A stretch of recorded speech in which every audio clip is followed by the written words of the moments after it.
Friends, আজ আবারও চলে এলাম একটা লং ভিডিও নিয়ে আপনাদের সামনে আমার গোপাল সোনার জন্মদিন উপলক্ষে। তো গোপাল সোনার জন্মদিনে কী কী করেছি, কিভাবে সেলিব্রেট করা হয়েছে সেটাই আপনাদের সামনে তুলে ধরব। তো প্রথমেই বলি যে গোপাল সোনার জন্মদিন ছিল 7ই ডিসেম্বর। যদিও একটু ভিডিওটা একটু দেরি করে দিচ্ছি, কেননা আমি একটুখানি এই সমস্ত জুড়ে তারপর একটু ভয়েস দিতে তো একটু সময় লাগে, সেটা আমি করে উঠতে পারিনি। এর মধ্যে আরও অনেক কিছু হয়ে গেছে। তো যাই হোক, এই কয়টা দিন একটু ব্যস্ততার কারণে আমি আর কি সেইভাবে ভিডিওটা দিয়ে উঠতে পারিনি, কয়েকদিন পরই আর কি দিচ্ছি। তো 7ই ডিসেম্বর আমার গোপাল সোনার জন্মদিনে সকালবেলা সবাই মিলে গোপাল সোনাকে আমরা খুব আদর যত্ন করে তুলে তাকে সকালবেলা যা করণীয় আর কি সেগুলো করেছি। তারপর গোপাল সোনার জন্য আমি রান্নাঘরে চলে গিয়েছিলাম। রান্নাঘরে কী রান্না করেছি আগে সেটা বলে নিই। এদিকে ঘরের মধ্যে আমি একটা গোপাল সোনার একটা ওভেন ছিল, ছোট নিজস্ব গোপাল সোনার, ওখানে আমি পায়েস বানাতে দিয়েছিলাম। আর এদিকে আমি চলে এসেছিলাম রান্নাঘরে গোপাল সোনার রান্না করার জন্য। তো রান্না করতে আমি কী করেছি, গোপাল সোনার জন্য আমি 5 রকম ভাজা করেছি। তার মধ্যে 5 রকম ভাজার মধ্যে আলু, পটল, উচ্ছে, বেগুন আর হচ্ছে কুমড়ো, এই 5 রকম ভাজা করেছি। পনিরের তরকারি করেছি ক্যাপসিকাম দিয়ে, মটরশুঁটি দিয়ে, একটু আলুও দিয়েছিলাম যদিও। এই যে দেখতেই পাচ্ছেন সবাই যে আমি পনিরটা কীভাবে রান্না করেছি সেটাই আর কি। এরপর আমি রান্না করেছিলাম ফ্রাইড রাইস, পোলাও, আরও অনেক কিছু। তো যাই হোক, সমস্ত রান্না আমি নিজে হাতে করেছি। আমি নির্জলা উপোস ছিলাম সারা দিন।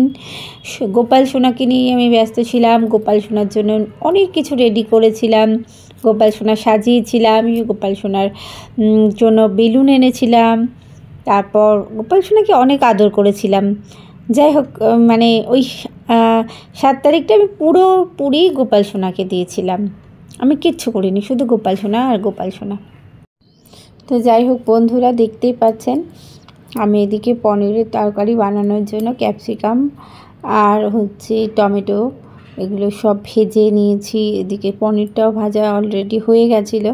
এর মধ্যে মটরশুঁটি, কিশমিশ এইসব দিয়ে, এর মধ্যে মশলাপাতি সব কিছু একসাথে দিয়ে নাড়াচাড়া করে তারপরে এই যে দেখতেই পাচ্ছেন কষানো হচ্ছে। এটা সব আলাদা করে ভেজে নিয়েছিলাম। ভেজে নিয়ে আর কি আমি এই পনিরের তরকারিটা রান্না করেছি।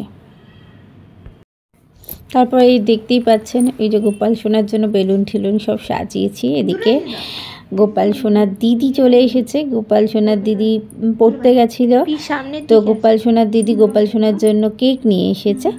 তো আর গোপাল সোনার দিদির সাথে দিদির এক বান্ধবী এসেছিল, সেও ছিল কেক কাটার সময়। তো খুব মজা হয়েছে। গোপাল সোনা এত খুশি হয়েছিল। গোপাল সোনা দেখতেই পাচ্ছেন কি সুন্দর করে আমি ওকে সাজিয়েছি ফুল দিয়ে, সমস্ত সব কিছুই আমি করেছি।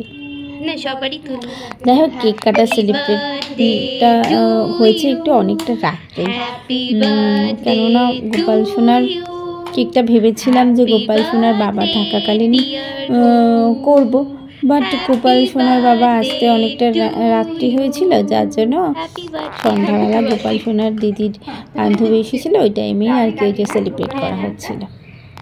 খুব মজা পেয়েছে গোপাল সোনা।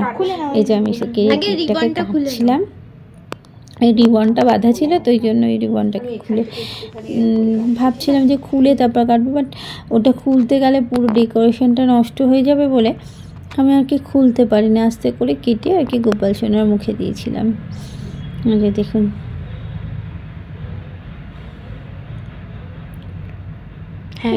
একটু অসুবিধা হচ্ছিল, কেননা আমি এই যে দেখুন গোপাল সোনাকে খাওয়াচ্ছিলাম। গোপাল সোনা খুব খুশি। গোপাল সোনার কেক কাটা সেলিব্রেশন হয়ে যাওয়ার পর গোপাল সোনার সমস্ত প্রসাদ ভোগ সবাইকে খেতে দিলাম। ছেলে মেয়ের বান্ধবী সবাইকে খেতে দিয়ে তারপর গোপাল সোনার বাবা আসলো, তাকেও খেতে দিলাম। দিয়ে অনেকটাই রাত্রি হয়ে গিয়েছিল, তো আমার খেতে খেতে প্রায় অনেকটা দেরি হয়ে গেছে, রাত্রি 12টা প্রায়। তো যাই হোক বন্ধুরা, ভিডিওটা কেমন লাগলো একটু জানাবেন। এই যে আমি খেতে খেতে কথা বলছিলাম। আমি নির্জলা উপোস ছিলাম এবং সারাদিন সমস্ত পুজোর রান্না বান্না, গোপাল সোনার সমস্ত সব কিছু আজকে আমি নিজে হাতে করেছি। আমি নিজে হাতেই করি যদিও, তবু আজকে সব কিছু আমি নিজে করেছি। তো করে টোরে সবাইকে প্রসাদ খাইয়ে দাইয়ে এই এখন প্রায় রাত্রি 12টা বেজে গেছে। 12টা প্রায় বেজে গেছে, এখন আমি খাচ্ছি।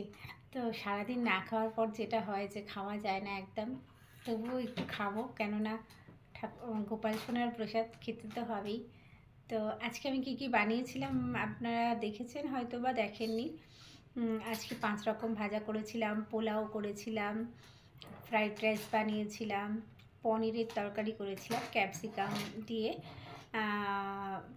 ক্যাপসিকাম একটু আলুও দিয়েছিলাম, আর তার সাথে পায়েস বানিয়েছিলাম, অনেক কিছুই বানিয়েছিলাম। তো সেগুলো হয়তো আপনারা দেখেছেন, আর যদি না দেখে থাকেন আবারও হয়তো দেখতে পাবেন, কিছু কিছু পোস্ট দিতে থাকবো। তো সবাই ভালো থাকবেন, অনেক রাত্রি হয়েছে, শুভরাত্রি।